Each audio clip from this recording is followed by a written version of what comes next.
Bank को तो बहुत से लोग हैं, लेकिन एक बैंक ऐसा है जिसकी नींव ही महिलाओं की मदद के मकसद को लेकर पड़ी है और देखते ही देखते इस बैंक ने तरक्की के नए आयाम खड़े कर दिए हैं। ये बैंक है बंधन बैंक और इसीलिए हमने चुना है बंधन बैंक को हमारा आज का स्वदेशी हीरो।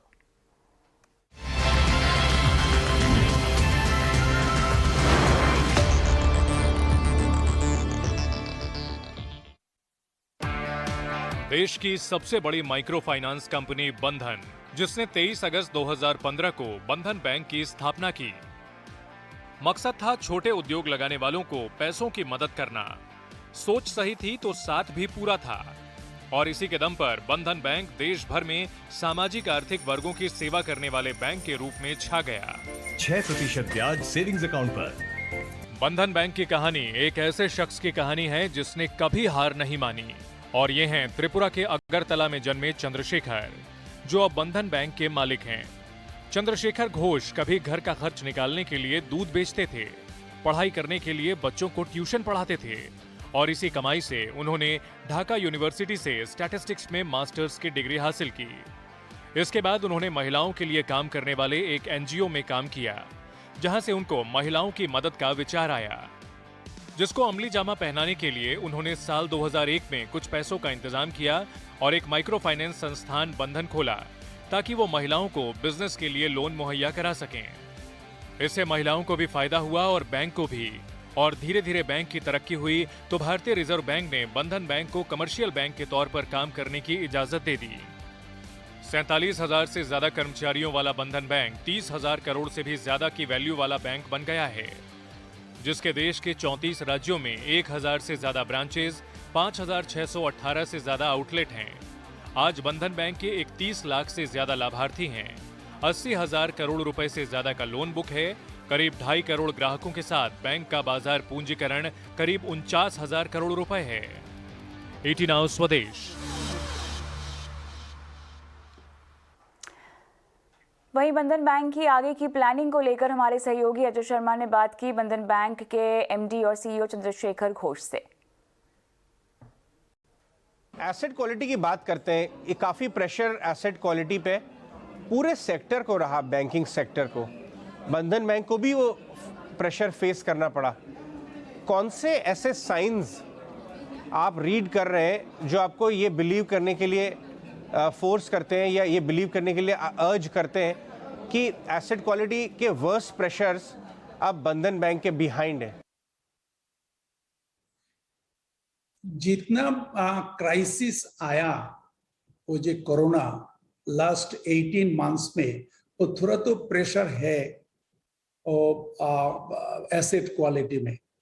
तो जितना भी प्रेशर है, हम थोड़ा एडवांस करके प्रोविजन ले लिया लास्ट क्वार्टर में, तो इसीलिए बैंक का कॉन्फिडेंस है। तो सामने जितना भी प्रोविजन होना जरूरत है वो एक साथ में ले लिया, और नॉर्मल जो प्रोविजन है वो फ्यूचर लेना पड़ेगा, एक्स्ट्रा नहीं लेना पड़ेगा। तो इसीलिए बैंक में, बंधन बैंक स्पेसिफिक में, we have the confidence on credit quality of the bank. बहुत अच्छी बात आपने बताई। आप हमारे व्यूअर्स और आपके शेयर होल्डर्स को इस बात से काफ़ी कॉन्फिडेंस मिलेगा। मिस्टर घोष, आप लेंडिंग बिजनेस में इतने पुराने टाइम से हैं। हमने देखा था कि लेंडिंग या क्रेडिट ग्रोथ कंट्री में बहुत कम हो गई थी, बहुत स्लो हो गई थी, और अभी हमने फर्स्ट 6 मंथ्स में क्रेडिट ग्रोथ वापस आते देखी है 4.5-5% के क्लोज। क्या आपको कॉन्फिडेंस आ रहा है ऑन ग्राउंड चीज़ों को देखते हुए कि नेक्स्ट 1 और 2 ईयर्स में हम मे बी 10%, 12% क्रेडिट ग्रोथ के आसपास इंडस्ट्री क्रेडिट ग्रोथ वापस जा सकती है?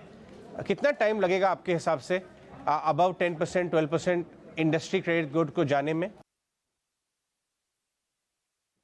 क्रेडिट ग्रोथ जो भी देख पाया हम फील्ड में, वो शुरू हो गया, और पूजा का साथ ये शुरू हुआ, तो एक क्वार्टर में, नेक्स्ट क्वार्टर में तो अच्छा ही होगा, और प्री कोविड सिचुएशन का आ जाएगा। 2 साल नहीं लगेगा।